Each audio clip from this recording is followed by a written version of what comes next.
بسم الله الرحمن الرحيم. عارف لما بتسمع أغنية وتفكرك بحاجة عدى عليها 10 20 سنة مثلا، وتفتكرها كأنها حصلت امبارح وتسترجع كل الذكريات؟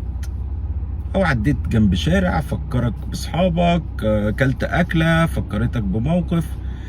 دي ذكريات، ودي ذكريات مطبوعة جوه دماغك، ودي من العوامل اللي كونت شخصيتك. طب ازاي بقى؟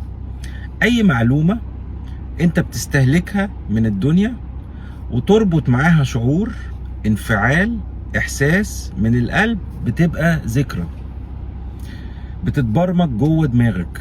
اوكي، فلازم تخلي بالك ايه نوع الانفعال اللي انت عايز تطلعه للمعلومة. مش اي معلومة تنفعل معاها، ما ينفعش تنفعل مع اي حاجة تبقى غير مفيدة ليك، لان ده هيأثر عليك. فخلي بالك من قلبك وهو بينفعل. والسلام عليكم ورحمة الله وبركاته.